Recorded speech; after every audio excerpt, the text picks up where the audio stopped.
September 16th, 2015, Huntsville, Alabama. A real estate agent receives a phone call in the early hours of the morning. A phone call that would derail her successful career, destroy friendships and relationships, and take years to go to trial.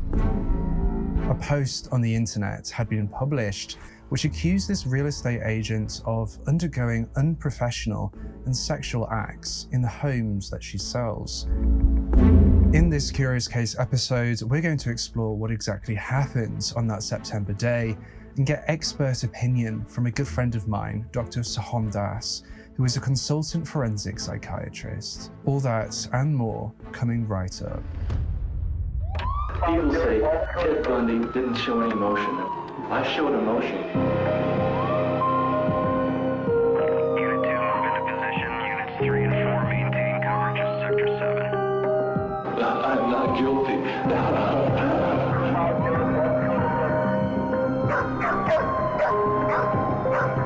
Open and clear. We have a visual.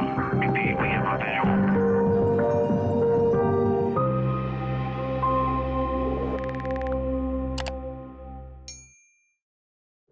The following episode is not suitable for those under the age of 13. Viewer discretion and parental guidance is advised. Before we delve into this episode, I'd just like to give a massive thank you to Magellan TV for sponsoring this video. Now, my regular viewers will know that Magellan TV has been a constant supporter of this channel and so many other true crime channels. And as I say every time, we really wouldn't be able to make the content that we do without their help. So don't hesitate to go show them some love and check out their extensive library of interesting documentaries, ranging from true crime, history, science, space, and even nature shows. Magellan TV was created by filmmakers and their producers, alongside talented curators, to ensure that each and every documentary on their service is the most premium that you can find. The lovely people over at Magellan TV have provided me a little preview of the documentary I've been watching this week, The Family Who Vanished. Let's take a look. Dave! Hello? Nina. 18-month-old Devinder and his baby brother Ravinder were the sons of successful businessman Neil Chowan. Hello. With a loving marriage to his wife Nancy, Neil had everything a man could want.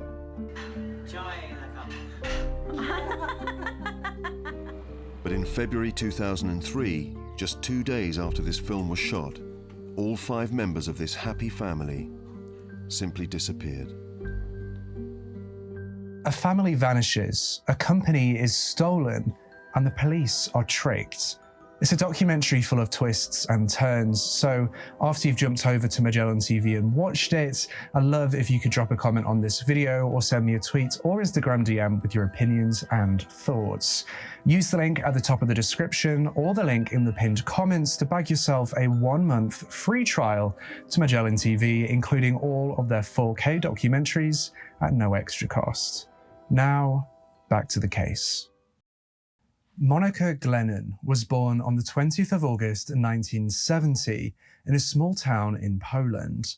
Her family struggled financially in communist Poland, but they worked hard to ensure they would be able to improve the lives of the children and the generations that followed.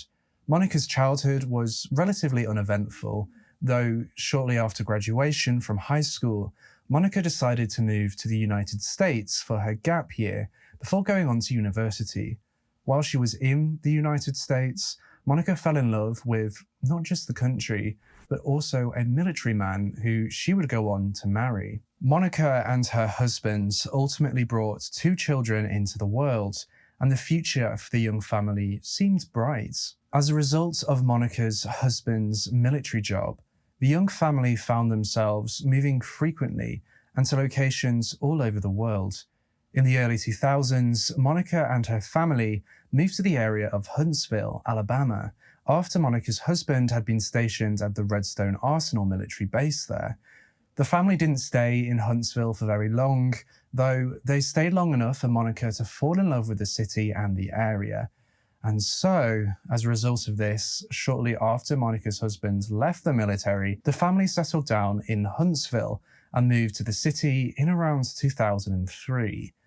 Monika, who had trained as a real estate agent when the family had been stationed in California, obtaining her license there in 1999, quickly found work in the city. The couple's 2 children settled in easily at schools in the city, and would actually grow up and go on to work in the military just like their father did. Monika and her husband, as with every marriage, had their ups and downs, but they were also seen to be a team, always the pair of them against the problem and never one against the other. It appeared that Monika had found the American dream, and her real estate job quickly began to take off. That was until the early hours of the 16th of September 2015, a day that would devastate Monika, her family, her business, and the fallout from this day she would still feel years later. Between the hours of 5 and 6 a.m., Monika stirred from her sleep to the sound of her mobile phone going off. She glanced at the lock screen of her phone to see that her broker had been the person trying to get a hold of her.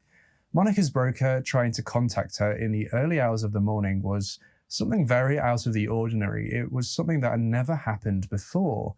And Monika was not a morning person, and so decided that whatever her broker had to say to her could wait until the morning, rolled over in bed and tried to go back to sleep.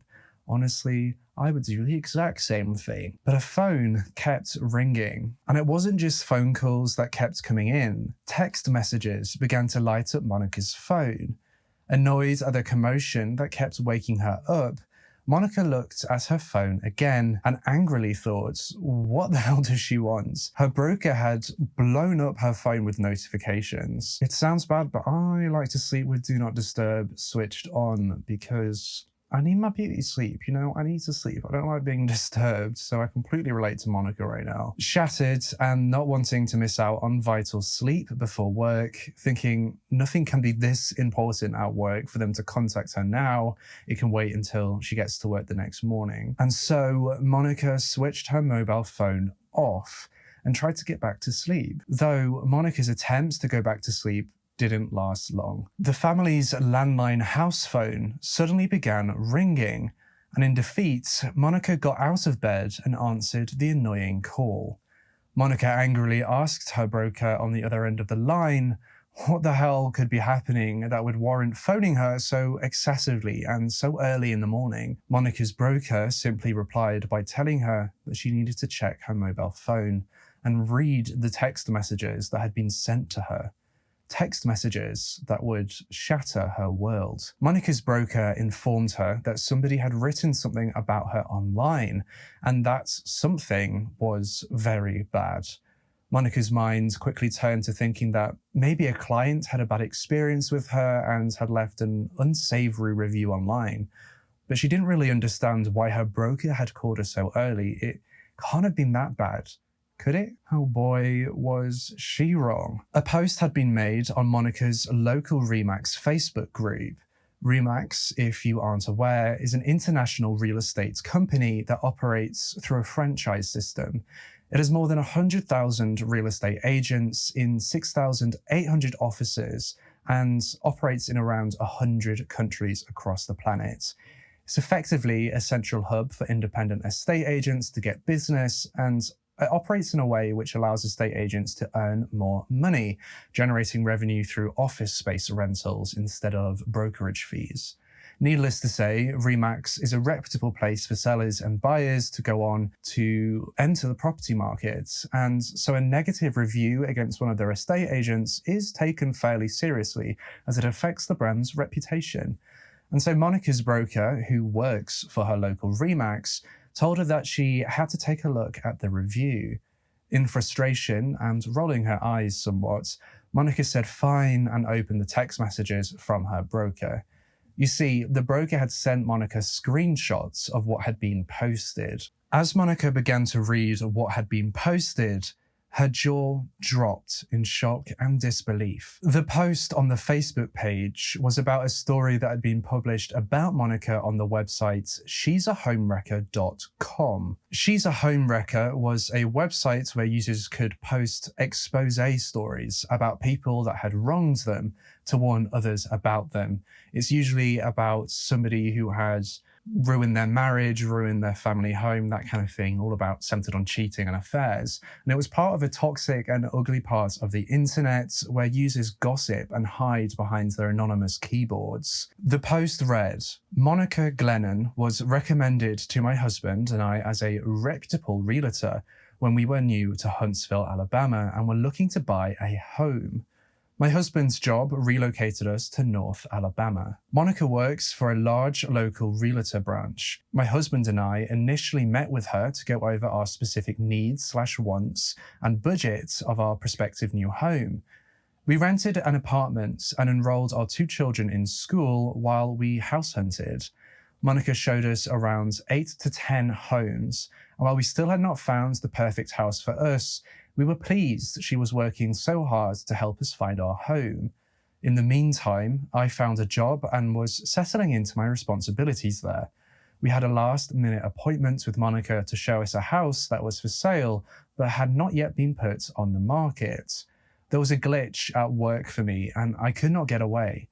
I called my husband and told him to go ahead and view the house, as I could not get away. The post goes on to say that the husband agreed to go to the viewing alone, but the wife actually had her meeting at work cancelled and was able to go after all. So she went over to the house to join her husband and Monika for the viewing, albeit a little bit late. I arrived at the home and went to the front door. I saw my husband's car and Monika's car out front, so I knew they were there. The door was unlocked. As I entered the home, I wandered around the first floor, making notes about the granite countertops in the kitchen, the gas stove, gas fireplace, etc. All of that probably took around 5 minutes. I figured they, her husband and Monika, were in the backyard. I went upstairs with a pen and phone in hand, making notes and taking pictures to refer to later. When I walked into the master bedroom, my heart stopped. There, on the plush white carpet, was my husband and our realtor, Monika Scott Glennon. I was frozen for a moment. My feet felt like lead weights. They didn't even notice me standing there as my husband finished doing sexual things with her. I immediately composed myself and started snapping pictures of both of them naked and obviously engaging in intercourse. Then I started screaming. I honestly can't remember what I was screaming about. I was so upset. I'm sure it was a string of expletives. I got pictures on my phone of her and my husband completely naked, with her on top, doing things. There are more of them both in various stages of putting their clothes back on as well. I just got out of there as quickly as possible after that. I know she thought I was going to call her boss and try to get her fired, but I didn't. I didn't for the following reasons. Monika Scott Glennon had no obligation to me. I was nobody to her. It was my husband who had commitment to me, to our children. He married me. He took vows to be my husband and to forsake all others. He was the problem in this scenario. If he had not been willing to cheat on me, she wouldn't have been riding him. Oh, I hate that I have to say that in a video. Don't get me wrong, she knew he was married. She was a nasty who didn't care. She was guilty of being a disgusting skank of a woman, one who will go after your husband if she finds him attractive. In brackets, I believe she's married as well. The pictures I snapped seals the face of this situation. I made my husband move out. I met with an attorney the next week and filed for divorce. The pictures I took of them made my divorce go very well for me. I got everything. I got every dime of the sale equity of our previous home. I got child support and alimony too. I didn't just get even, I got it all. Low down, sorry ass husband. I'm posting this because I want to warn other women about this woman and encourage you to stay away from her. Do not use this woman as a realtor, Monika Scott Glennon. She's a person without remorse or moral compass. She's the enemy of decent women everywhere. But I've come out better than okay. My divorce was final 2 months ago. I just bought a nice home for me and our children. I'm going to be just fine. I want to thank the creators of this site. You are providing a platform for women to come together and to comfort and warn each other about women like Monika Scott Glennon. Love to you, ladies. Obviously, there are some parts of that I didn't read out because it made me feel very uncomfortable. Kind of like when you're watching a movie and your parents are there and you're all watching a movie together and then a sex scene comes on and you feel extremely uncomfortable and all you want to do is fade away into the void and vanish and melt away. That's how I felt reading that out loud. So sorry that I skipped over parts of that, but it was on the screen if you wanted to read it. But no thank you. Very graphic. No. Monika's heart dropped reading these screenshots. Attached to the post was a picture of Monika taken from her professional website. This picture from the professional website would come in quite important later, so we'll come back to that. Now, this poster claimed to have naked pictures of Monika, though the poster did not post these naked pictures anywhere, even if they were blurred or anything like that, as proof. Monika's contact information was further added to the post, and it spread like wildfire. It was posted on Monika's business Facebook page. Links were sent to her husband and family members, even to her friends. In a state of shock and panic, Monika began to rush through all of her previous clients, her mind twisting as she started to doubt her own memory. Had she actually done this? Of course not, she thought. It wouldn't be something you just forget about. She knew that this post was a lie, a complete fabrication. That's what it was. But the general public, her family, her friends, her husband, her kids, would they believe the lie? Her mind raced through the potential reactions of those who she loved. Her marriage could end. She could lose custody of her kids. Her business could collapse and fail. All because of one fictitious post on the internet. But why? Why was this happening to her? Who was behind it? What had she done to deserve this? Monika jumped back over to the Facebook post on her local Remax's page and began to take a look at the person who had posted it, Ryan Baxter. However, as she began to investigate who Ryan Baxter exactly was going on his account, she soon realized that the Ryan Baxter Facebook account wasn't a real person at all. It was a fake account. It also quickly became clear that Ryan Baxter hadn't been the author of the post on she'sahomewrecker.com, as that post had been made by a woman. This fake account had simply reposted it on Facebook and then also decided to send it to Monika's friends and family. Monika began to question the people all around her. Who had done this to her? Was it a competitor trying to put her out of business? A disgruntled client? It was impossible to discern. It was still 6 a.m. in the morning. Monika's husband was still fast asleep in the other room as Monika's world began to crumble around her. And so Monika decided to wake up her husband and show him what had been posted. Even though the contents of the posts were completely fake, she would rather he learn of the post through her rather than from checking his phone and seeing the Facebook messages from Ryan Baxter. Monika's husband became furious, not at Monika, but at whoever was slandering her name. Monika's marriage was one of trust and love, and her husband knew that there was no way that it could be true.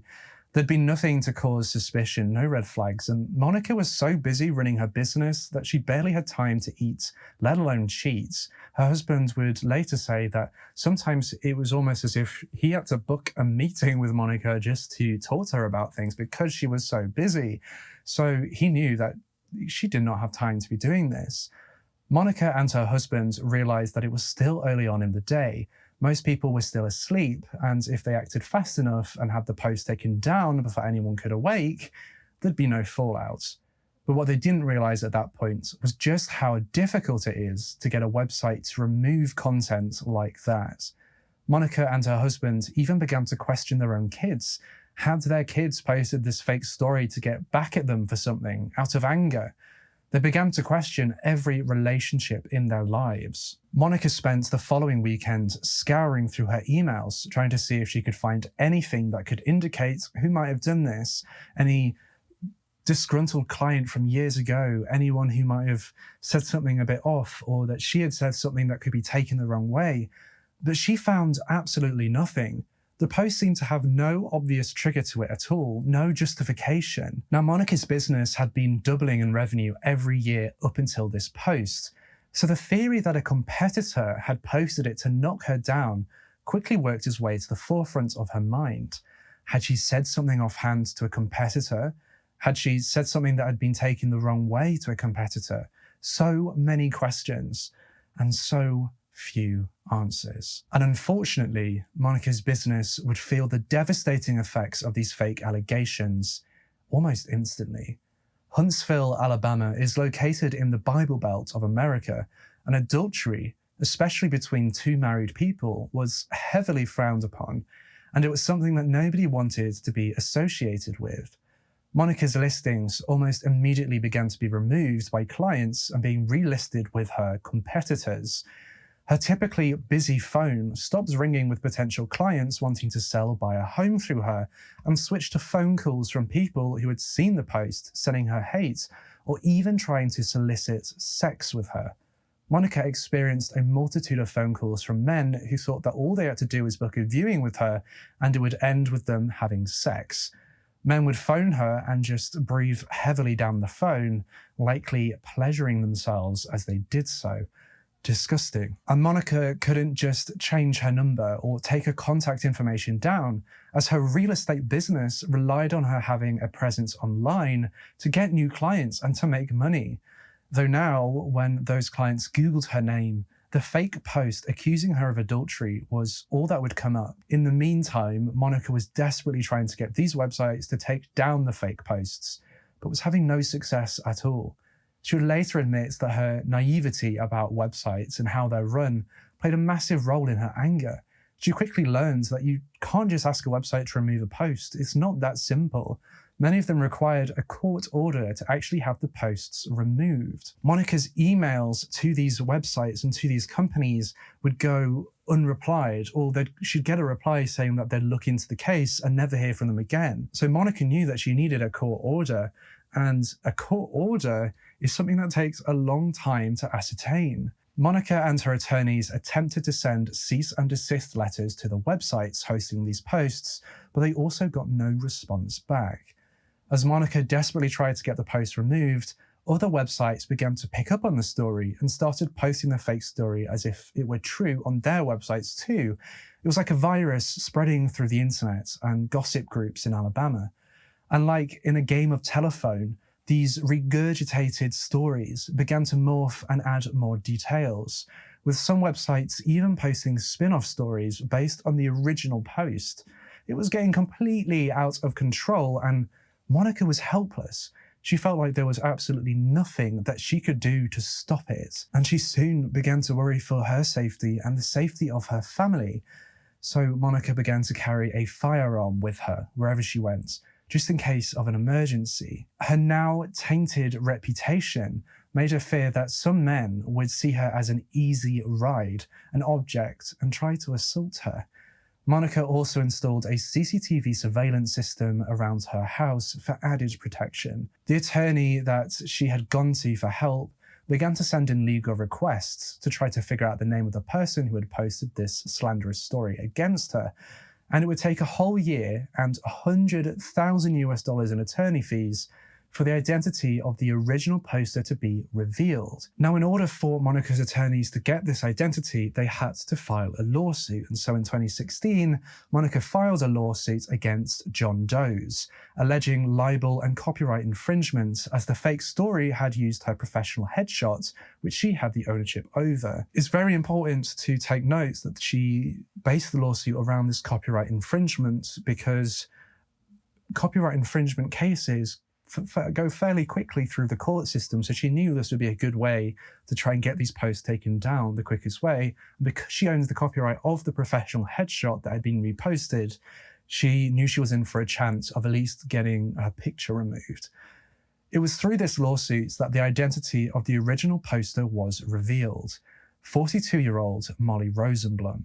And what's most interesting here is that Molly and Monika had never met, never crossed paths in person. They were complete strangers to one another. Molly Rosenblum lived in Athens, Alabama, which was about a 45-minute to 60-minute drive away from Huntsville, where Monika lived. So why have this complete stranger fabricated a story about Monika? To answer that question, we have to wind the clock back to 2014.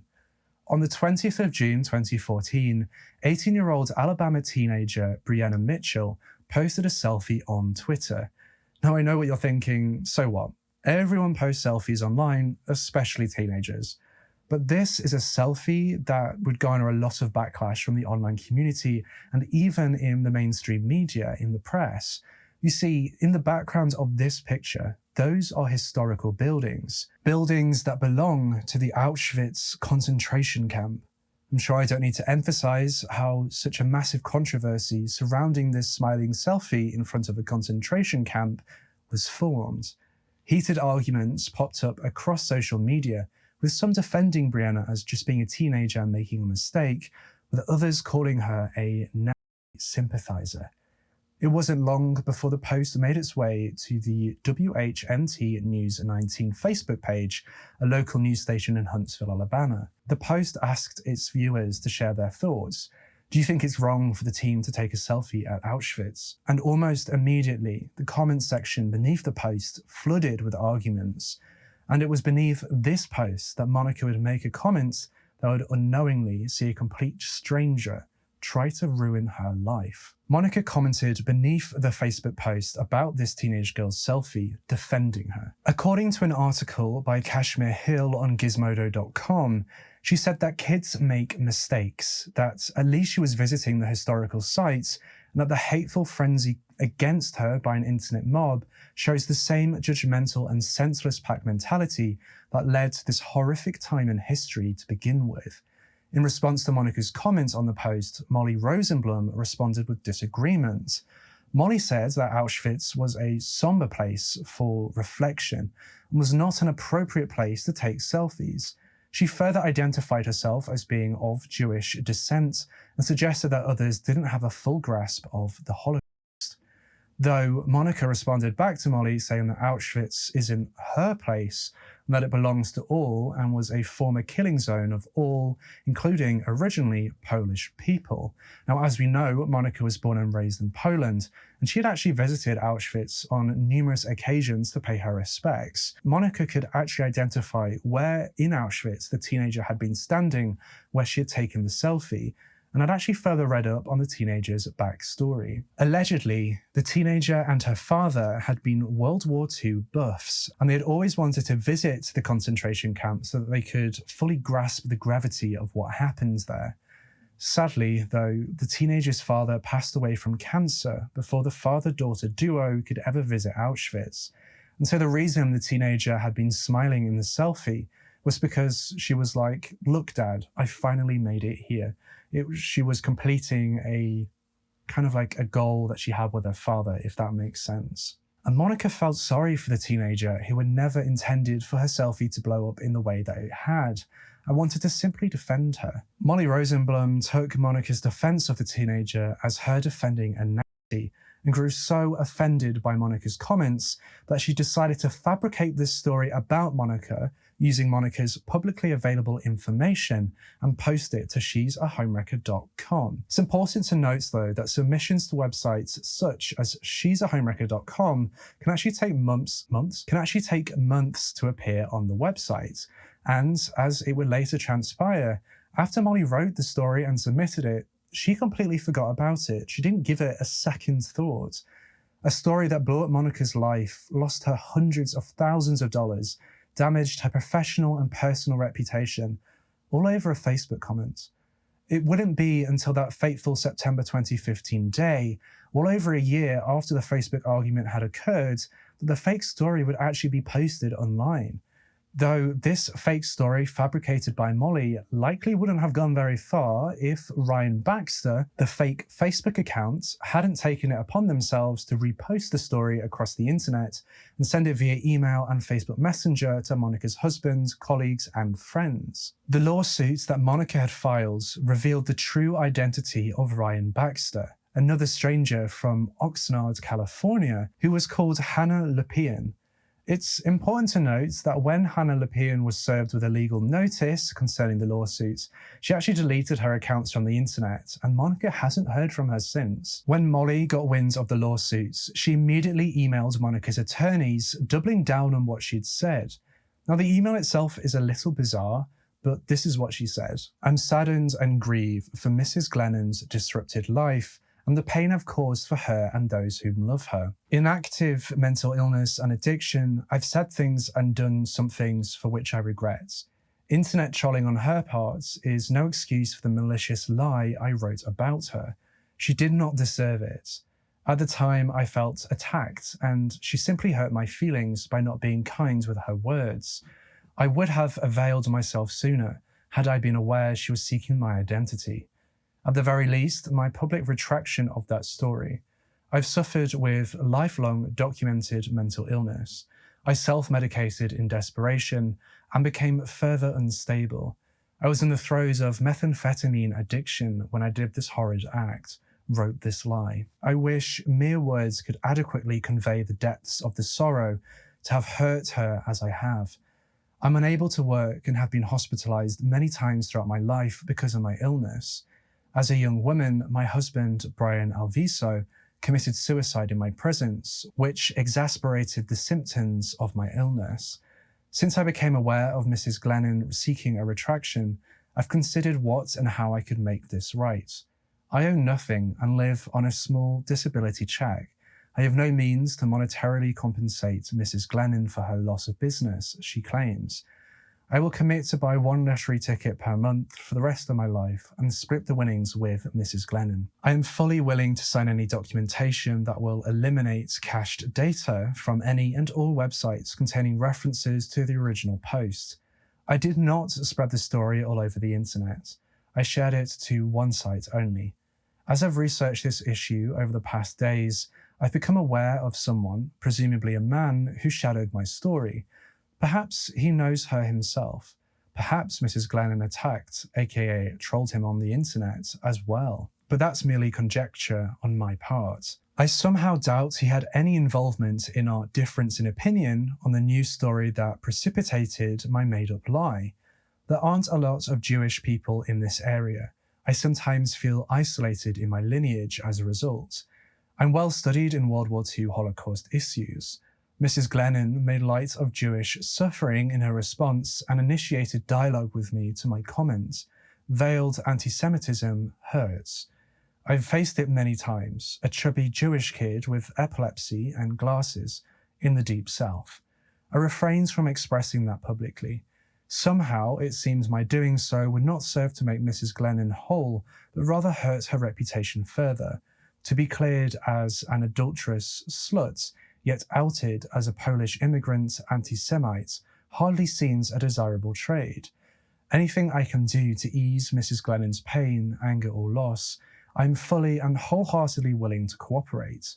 However, I will protect myself by making that initial contact public, should Mrs. Glennon care to continue a public campaign of this matter. I could argue that she has received $1 million in reality sympathy advertising as a result of this case. I do not wish to shroud my life with this negative, unforgiving energy, which is why I seek an amicable way to satisfy Mrs. Glennon. I have $54 in my checking, of which I generously will turn over to Mrs. Glennon. I have no money to hire counsel to answer her complaint. I can't compensate her perceived financial loss.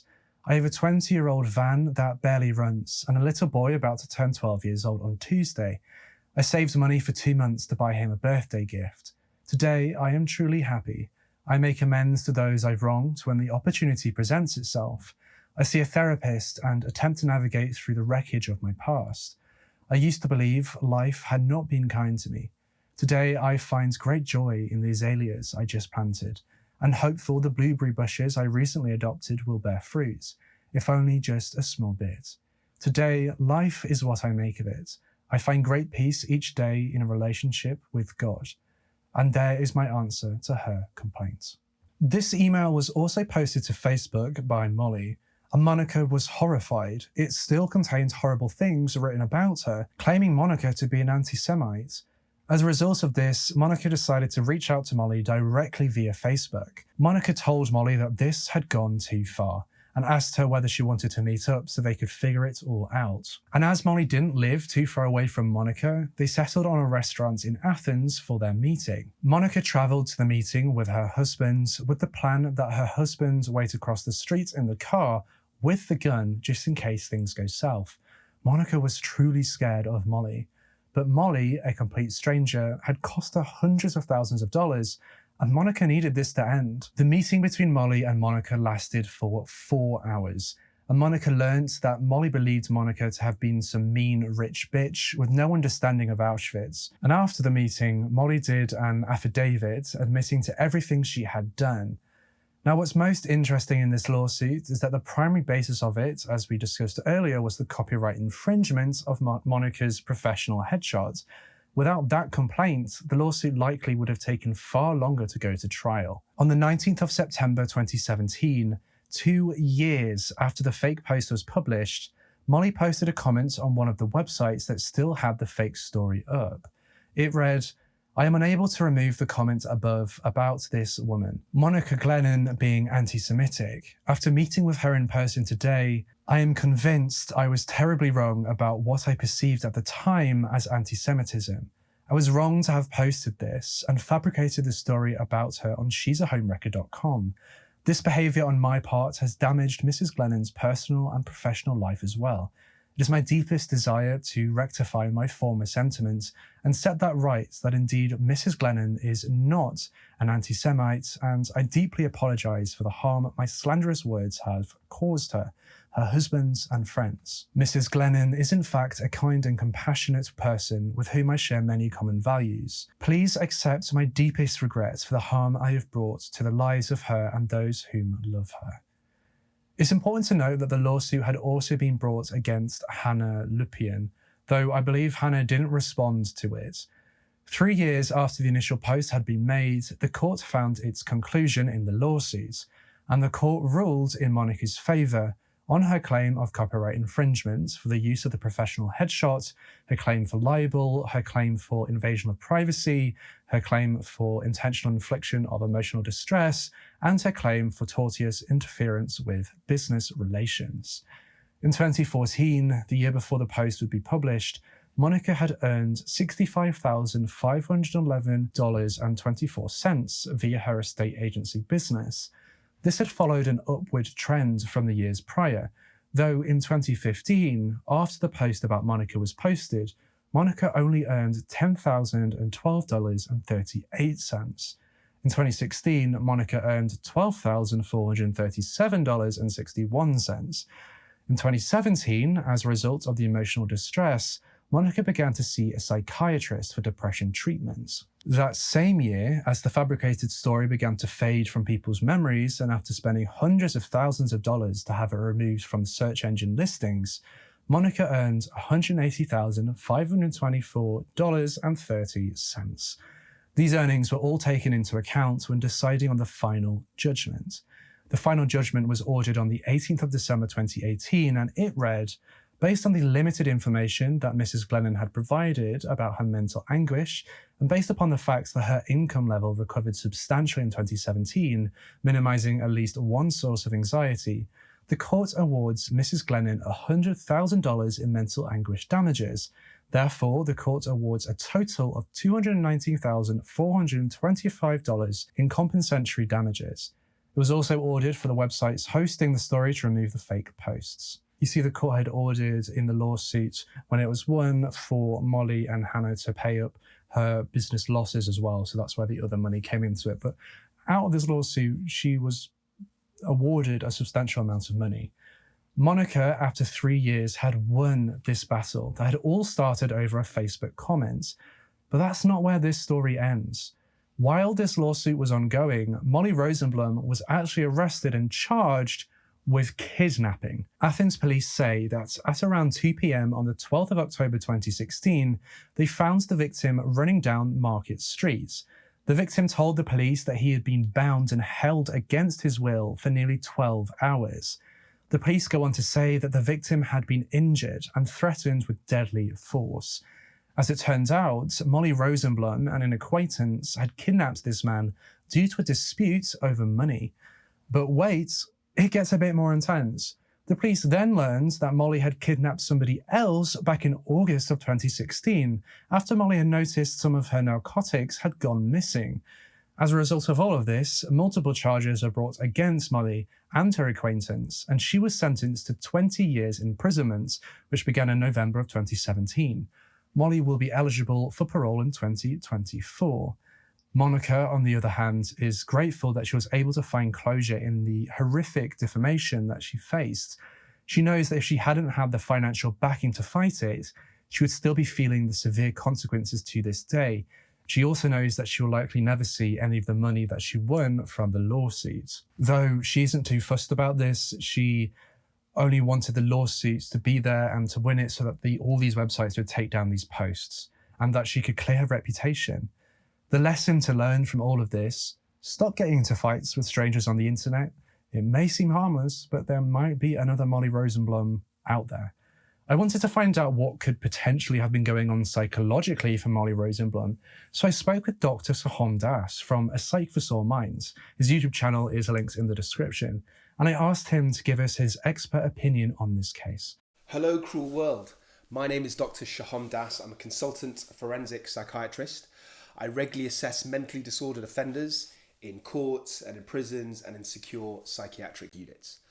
I host a YouTube channel called A Psych for Sore Minds, which dissects like a whole range of mental health topics, some of which are related to offending and some which aren't. I thought this was a very unique case, and I thought it'd be interesting to do like a psychological breakdown of the perpetrators as well as the victim. Now, obviously, I can't definitively diagnose anybody without assessing them in person. However, I can tell you theoretical possibilities based on my professional expertise and my experience of similar cases. Firstly, let's look at Rosenblum, who originally submitted the post about Glennon on the site She's a Homewrecker. So we know that Rosenblum is a single mother with 2 sons. We know she had a methamphetamine addiction. We also know that more recently, since this whole fiasco, she's been imprisoned. Another telling aspect, I think, is that after the legal case started, Rosenblum apologised to Glennon's solicitors. She stated, and I quote, "While Miss Glennon is not an adulterous woman to my knowledge, she is guilty, in my opinion, of Facebook trolling the wrong person." How ominous. Although we shouldn't forget that Rosenblum and Glennon reconciled fully later after they actually met each other in person. So all of these behaviours and attitudes indicate to me that Rosenblum has a number of very strong, likely problematic personality traits. And I wonder if she might cross the threshold for a personality disorder, as opposed to like a mental illness. So the difference is this. A personality disorder is like entrenched and pervasive. So it's like a flaw in somebody's character. It's actually like an issue with who they are fundamentally, as opposed to a mental illness, such as a period of psychosis, which is a break from reality. So Rosenblum has potential features of borderline personality disorder. So people with borderline personality disorder, they tend to suffer like unstable moods. They tend to be quite impulsive, and they frequently lose their temper, and they have these like explosive arguments. They can act in an extreme manner in the heat of the moment, and sometimes they kind of blow up and then they regret their actions afterwards. I think there could also be elements of antisocial personality disorder. So in Rosenblum's case, there's evidence of other offending. So we know that she was done for a kidnapping more recently. And she also possibly has this kind of callous lack of empathy towards other people, disregarding the rights of other people. These are all features that Rosenblum showed. And I really think that the statement that Rosenblum made to Glennon's solicitors, which I mentioned before, is really telling, because it showed me her own perception of being insulted in her mind seems to be far more important than Glennon's livelihood, her reputation, her well-being, and her future. So to me, this shows a very high level of narcissism. So people with narcissistic personality disorder have these features as well as other features. So they have like an exaggerated sense of self-importance, they have a sense of entitlement, and they require constant excessive admiration. They also have an unwillingness to recognise the needs and the feelings of other people. So we definitely see some of these things in Rosenblum. I think another huge factor which cannot be overstated in this case is Rosenblum's methamphetamine addiction. So to be honest, it's not really clear to me whether she was actually intoxicated at the time that she went online and made this post to the She's a Homewrecker website. But if she was, then that certainly would have made her sort of more disinhibited, potentially agitated, and she might have been feeling more aggressive. On top of this, she might not have particularly cared about the consequences of her actions at that time. Now, moving on to Ryan Baxter, who we know is a stranger called Hannah Lupian. So she seemed to have a habit of compounding guilt of people who had been targeted on these kind of shaming websites. And I think you could even argue that Lupian's actions were more kind of cold and calculated. So Rosenblum appeared to have made one post out of anger and then forgotten about it. Whereas Lupian, her actions were more prolonged, more focused, and they actually took more effort. So she spent time contacting Glennon's bosses and Facebook contacts. There's not enough information available to me about Lupian's background to make any definitive comments on her personality. However, I do wonder why she's taken it upon herself to go out of her way to shame all these people and to exacerbate their guilt. And I imagine there's a good possibility that something somewhere along the line happened to her previously, which has made her, in her mind, feel justified. So I wonder, was she maybe a victim? Did she experience infidelity herself? Or alternatively, has she got some strong, deep down buried feelings of guilt for whatever reason, and she's using the psychological defense mechanism of projection? So she's projecting her own guilt onto others. So now turning to the victim, Glennon herself. Obviously, this scenario has damaged her in numerous aspects of her life. It's hurt her reputation, her current work, her future job prospects. I mean, she was falsely labelled as an adulterer, so I imagine this would have caused awkwardness, embarrassment within her friends and her family and just within the whole community. And on top of all of that, she even feared for her safety at one point. So she believed, due to the sexual nature of the false post, that certain creepy men might try to arrange viewings with the expectation of sex from her. And then this whole scenario must have been a massive drain on her time and also her finances. So she's reported to have spent over $100,000 on court fees. So I think this kind of scenario has a potential for her to develop a psychiatric disorder. But obviously there are a lot of external factors, such as the support system that she has and also her natural resilience. But I would not be surprised if she developed something like an adjustment disorder. So an adjustment disorder is a temporary stress-related condition where the sufferer feels really anxious or depressed for a short period of time, but then sometimes, as may well happen in this case, down the line it leads on to long-term depression. So to conclude, this case made me think about how damaging and unpredictable social media is, and how little control we as individuals have over the action of strangers. It also made me reflect on the fact that Glennon had to spend so much money, $100,000 in court fees, just to repair her reputation. So obviously the average person would struggle to afford this. So it does kind of seem that richer victims in this situation would have a massive advantage. I also really want to emphasise that from the information available, it does seem like this whole scenario was driven by personality factors. People's sense of being insulted and entitled, as opposed to something like mental illness. So an alternative scenario might be somebody suffering from false delusions and posting material about Glennon that they believed to be true, but that's not what happened in this case. I do think it's important to distinguish the different mechanisms and where mental illness has or hasn't caused offending. And this actually reflects my caseload. So the vast majority of cases that I assess as a forensic psychiatrist for criminal trials are driven by personality disorders, personality issues, and substance use. And actually, it's only a small minority that are driven by mental illness, such as schizophrenia. So I talk about all these types of scenarios on my YouTube channel, A Psych for Sore Minds. You need to go check it out. I also talk about real life cases I have assessed. So I hope you enjoy that material. Until next time, stay euthymic, and I just wanted to say a big thank you for Josh for having me on your channel. Cheers. Goodbye. Thank you to Dr. Saham for giving us your expert opinion on this case. Be sure to go check him out and subscribe to his YouTube channel. Thank you so much for watching this episode of my Curious Case series. I wanted to explore a case that didn't end with such tragedy as many others I've covered on this channel have done, so I thought this one would be a bit of a nicer case to talk about, and it's still really, really interesting. Be sure to subscribe and hit that bell icon so you can be notified every single time I post a brand new true crime video just like this one. My merchandise is still available on my store, joshuamiles.shop, with 10% of each purchase donated to the DNA Doe projects.